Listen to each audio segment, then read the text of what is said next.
from a dreadful 4 months of pain from a cricket injury by acupuncture. And I'd been sceptical before that, and I was just amazed. I had 4 months of agony, and suddenly it disappeared just like that. So I'm no longer a sceptic. At the end of April, when the THMPD becomes fully implemented, practitioners of all these different traditions that are in this room will potentially lose access to any medicines that are made up by a third party. Now that has a huge impact, a massive impact, both for our colleagues in TCM, for our colleagues in Ayurveda, for our colleagues in Tibetan medicine, and for those of us in the Western tradition. Huge swathes of our medicine can just disappear. And that clearly is not in anybody's interests. Obviously, we're concerned as practitioners, but our patients even more so, because our patients are relying upon these medicines, and in some cases have relied on these traditions, whole families, whole generations that are living in this country. It is their way of life that they use these medicines, and act that it isn't something we can delay any longer. There has been 10 years of work gone into this process. At every stage of that process, the government, the Department of Health, has consistently said that they are going to go ahead with a statutory register of herbal medicine and traditional medicine systems. The tone of the current consultation, which I have a copy of here, which is a considerable document, makes it plain that they are now considering not moving forward with registration. And if that happens, I would like to impart to you a message from our Honorable President of Patanjali Yoga Trust, His Holiness Yogi Swami Ramdev Ji. Ayurveda is an integral part of our lifestyle, culture, tradition, and civilization of people of Indian origin. Ayurveda is a part of our daily. The UK government should avoid unnecessary, unscientific, unreasonable, and undemocratic intervening of our daily lives, culture, tradition, and civilization of Indians. In effect, the government is now saying that public safety does not matter. I was introduced and implemented.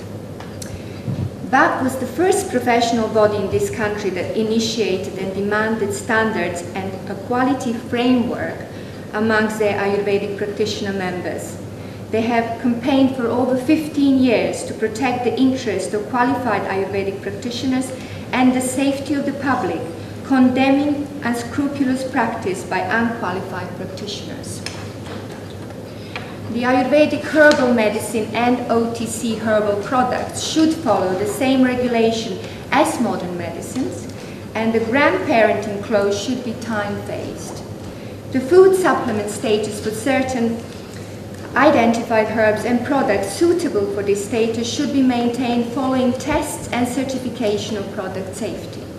The MHRA has been in dialogue with qualified representatives of Ayurveda and other disciplines for many years now, and should possess the appropriate resources to monitor this.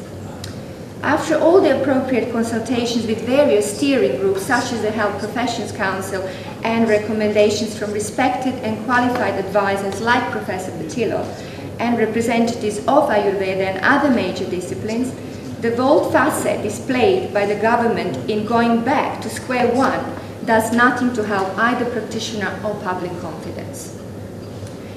Many practitioners and companies of supplying authentic and reliable Ayurvedic herbal products have invested thousands of pounds in their practices to develop quality and standards for public safety as demanded by the government, to be wound up at a time when Britain needs to boost small and micro businesses to uphold the economy. In effect, the government is now saying that public safety does not matter. Ayurveda, like other herbal medicine traditions, should be statutorily regulated.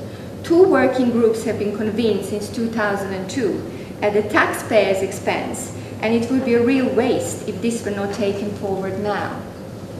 Professional organizations like BAP should be given greater responsibility and authority to ensure that their members practice safely and competently.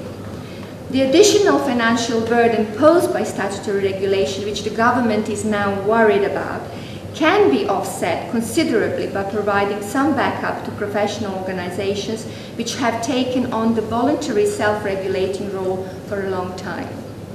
The question of evidence-based medicine is posed on a false premise. Only about 20% of mainstream treatments and procedures have an evidence base. Our government is spending...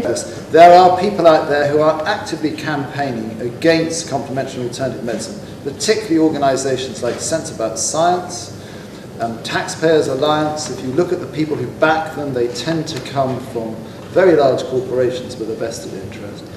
They will try and rubbish what you're doing, and you need to fight back. And I had a go at them the other day because I raised in the chamber the links between astronomy and astrology and Ayurvedic medicine and Chinese medicine. And I said that the scientific community, some of the scientists were superstitious because they were reacting emotionally and not rationally, that they were ignorant because they didn't know the subject, and that they were prejudiced and racially prejudiced at that.